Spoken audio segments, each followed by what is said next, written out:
వారు మీ లోపల ప్రవేశించారు అని మీరు గుర్తించగలుగుతారా? అంటే నేను ఊర్జ అంటే వారి లైట్, వారి అభయహస్తం నుంచి నా థర్డ్ ఐలోకి వారి లైట్ని ఇన్వైట్ చేసుకుంటా. ఆ లైట్ నా గొంతు చక్రంలోకి ఇన్వైట్ చేసుకుంటా. చేసుకుని సరే ఇంకా నువ్వే చెప్పు అనేసి నేను ఇంకా హ్యాపీగా వదిలేస్తాను. నేను ఎక్కువగా అంత ఆలోచించను. ఆయన నాలో ప్రవేశించాడా, నాకు తెలుసు ఆయన లైట్ వస్తే ఇంకా ఆయన ఇది వస్తుందని. సో దాన్ని నేను టోటల్ బిలీవ్ చేస్తాను. ఎందుకంటే మన సృష్టి మన బిలీఫే కదా.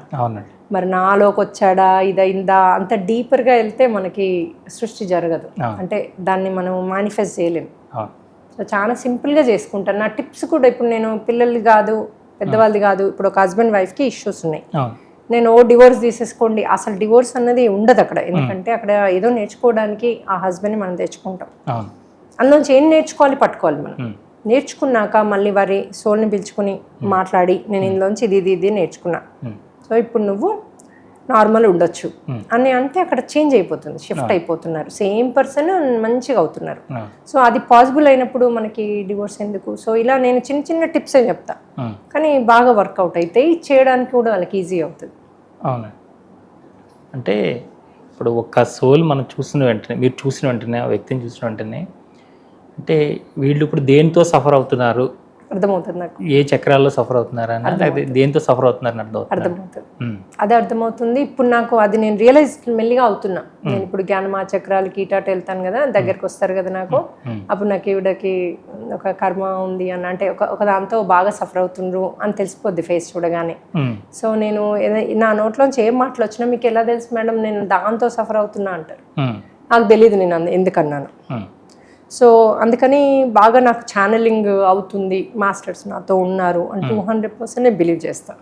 ఎందుకంటే మొన్న నేను కాలిఫోర్నియా వెళ్ళా, అక్కడ చాలా ఎపిసోడ్స్ చేసాం పాడ్కాస్ట్, అమెరికన్స్ ఈవెన్ నాటకాల్లాగా చేసాం. పిల్లలకి చేయాలంటే ఇప్పుడు వెజిటబుల్స్ తినేలాగా ఎలా చేయాలి ఇవన్నీ కొంచెం చిన్నగా చేసాం. అప్పుడు 3 daysలో మేము ఆల్మోస్ట్ 50 వీడియోస్ చేసాం, నైట్ 1 వరకు అలా. సో ఆవిడ అంది ఎవరైతే ఆర్గనైజ్ చేసిందో, నేను ఇప్పటివరకు ఈ ఎక్స్పీరియన్స్ అవ్వలేదు నా లైఫ్లో. ఇంత స్మూత్గా వెళ్ళడము 1 by 1 నేను అవ్వలేదు. అంటే ఇప్పుడు నేను టోటల్ బిలీవ్ చేస్తున్నా మీతో మాస్టర్స్ ఉన్నారని. అక్కడ నుంచి నెక్స్ట్ డే మేము అలా ఐస్ క్రీమ్ షాప్, అదేదో బాగా పాపులర్ అట, చాలా లైన్ ఉంటుందంట, 3-4 అయితే ఒక 40 మంది లైన్లో ఉంటారు మాస్టర్ అని నన్ను తీసుకెళ్ళింది. అక్కడ ఒక్కరు లేరు కౌంటర్ దగ్గర. మేము ఐస్ క్రీమ్ తీసుకునేప్పుడు వెనుకకు తిరిగితే 50 మంది ఉన్నారు. అలా సేమ్ మేము ఇంకొక ఫుడ్ ప్లేస్కి తీసుకెళ్ళింది, ఇలాగే చాలా మంది ఉంటుంది, ఎవరు లేరు, మమ్మల్ని డైరెక్ట్ కూర్చోబెట్టారు. మేము ఇట్లా ఆర్డర్ చేయడానికి తీసుకున్నాము, చూస్తే అసలు ఎక్కడ దాకానో లైన్ ఉంది, ఆ గల్లీ చివరి వరకు లైన్ ఉంది. నేను అన్నాను మీరు అన్నది కరెక్టే, ఎంత లైన్ చూడండి అన్న. అమ్మో నేను ఈ ఎక్స్పీరియన్స్ నా లైఫ్లో ఎప్పుడు అవ్వలేదు మీతో అంది. మీతో మాస్టర్లు ఉన్నారు, ఇంకా నేను 100% బిలీవ్ చేస్తా అంది. సో నాకు ఎక్కడైనా అలాంటి ఎక్స్పీరియన్సే ఉంటుంది. ఒకవేళ అలా ఏమన్నా అయినా నేను టెస్ట్ కింద తీసుకుని ఓకే గరుడ నన్ను ఒకసారి నాకు ఇట్లాగే ఫ్లైట్ ఒక ప్లేస్కి వెళ్ళి మళ్ళీ తిరుపతికి వెళ్ళి బ్యాగ్ తీసుకొచ్చింది.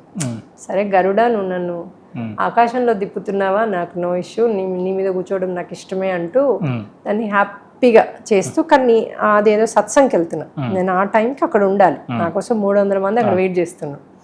సో అంటే అది అసలు ఇంపాసిబుల్ ఆ టైంకి అక్కడ వెళ్ళడం. బట్ నేను ఆ టైంకి బ్యాక్ మళ్ళీ ఫ్లైట్ తీసుకెళ్ళి అక్కడ ఉన్నా. సో అది ఎలా ఉన్నా అన్నది ఇంకా నేను క్వశ్చన్ చేసుకోను.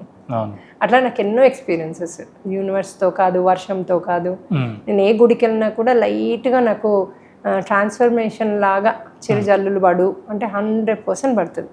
అది మేము మానసరోవర్ వెళ్ళినప్పుడు కూడా నాతో వచ్చిన ప్రతి వ్యక్తి అనుభవం చెందారు దాన్ని.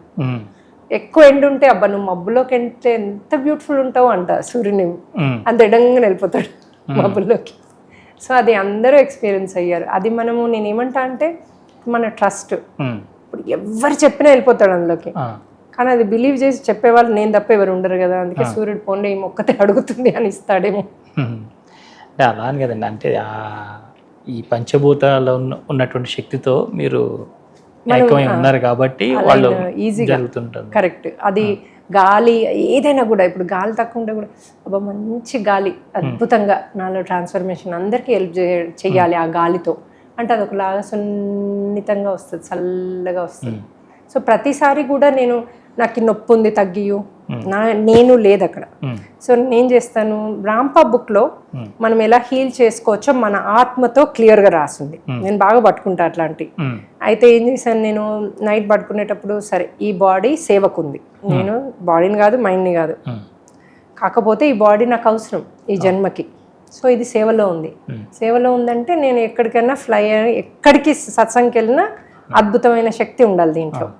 సో ఉండాలి కాబట్టి అని యూనివర్స్ని పిలుచుకుని హనుమంతుని పిలుచుకుని సరే నేను బయటకు వచ్చినప్పుడు ఒక చెయ్యి తల కింద పెట్టి ఇంకొక చెయ్యి ఎక్కడైతే నొప్పి ఉందో అక్కడ పెట్టి నాది నేను హీల్ చేసుకున్నాకనే దేశ సంచారానికి వెళ్తాను అని నేను సంకల్పం పెట్టుకుంటాను. పెట్టుకుంటే పొద్దున వరకు నొప్పి ఉండదు, ఏదైనా కూడా చిన్నదైనా. కాకపోతే నేను నాకు కావాలి నాకు తగ్గించు అని అడగను సోల్ని కూడా.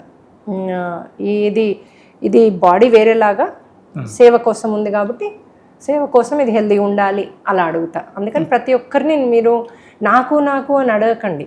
డబ్బులైనా మీరు అడగొచ్చు, యూనివర్స్ని కోట్లు అడగొచ్చు, ఇస్తుంది. కానీ అడిగే పద్ధతి వేరు. నాకు 5 కోట్లు ఇవ్వు అంటే అది స్వార్థంతో కూడింది కదా.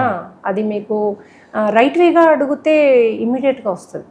మన మైండ్ని మళ్ళీ నాకు ఎలా వస్తుంది అని మేడం అంటే ఆ స్టేజ్లో ఉన్నారు, నాకు రాదు అంటే రాదు. సో అలా కాకుండా మనసా వాచ కర్మణ అంటే నాకు వచ్చింది నేను 10 మందితో నేను తింటా, 10 మందితో తింటా అన్నప్పుడు అది మీకు వచ్చేస్తుంది. మళ్ళీ టెస్ట్ పెడతారు రాకముందు, ఆ టెస్ట్లో మనం పాస్ అవ్వాలి. ఎవడో మళ్ళీ వచ్చి మనకి హెల్ప్ అడుగుతారు, నాకే లేదు నీకేమి ఇస్తపో అంటే అక్కడ పోయింది. సో అక్కడ మనకు ఉన్న దాంట్లో సహాయం చేయాలి. 10 పైసలు అయితే 10 పైసలు. నేనేం చెప్తానంటే ఎవ్రీ మంత్ ఒక ఆర్గనైజేషన్కి 5 రూపాయలైనా ఇవ్వండి, $5 ఇవ్వండి, కానీ కన్సిస్టెంట్గా ఇవ్వండి. $5 నెలకి కన్సిస్టెన్స్గా మీరు అది ఇష్టంతో ప్రేమతో ఇవ్వండి. అది మంచి పనికి యూజ్ కావాలని మీరు దాన్ని పట్టించుకోకండి. అది 5 పైసలు $5 కానీ దానికి మంచి ఎనర్జీస్ ఇచ్చి అద్భుతమైన సేవకి ఇది వాడాలి అని ఇవ్వండి. ఇస్తే ఆటోమేటిక్గా అది అద్భుతమైన సేవలోకి వెళ్తుంది. సో మీకేమవుతుంది, ఆ ఎనర్జీస్ వస్తాయి. సో అట్లా నేను ప్రతి ఒక్కరిని 10 నిమిషాలైనా సేవ చేయమంటాను, టైం ఇవ్వమంటాను. మీకు ఏం చేయగలితే అది. ఇప్పుడు మీరు ఓన్లీ కంప్యూటర్ ఆన్ చేయొచ్చు, జూమ్ సెషన్స్ రన్ చేయండి, లేకపోతే ఆన్ ఆఫ్లో ఏదో ఒకటి ఆ టైంకి మీకు వీలైంది. ఇప్పుడు కొంతమంది వీడియోస్ చేయగలుగుతారు, ఆడిట్, అది చేయమంట. సో ఏది చేయగలితే అది చేయండి అని చెప్తాను నేను. ఎందుకంటే వాళ్ళలో మార్పు అప్పుడే వస్తుంది సార్. ఎప్పుడైతే సేవలో అన్ని మనసా వాచ కర్మణ, శరీరంతో చేయాలి, మాటతో చేయాలి, డబ్బుతో చేయాలి. ఈ 3 మనకి ఇచ్చాడు కదా గిఫ్ట్, ఈ 3తో చేయాలి. చేసినప్పుడే మనకు అన్నిట్లో కూడా మనకి చేంజెస్ వస్తాయి లైఫ్లో.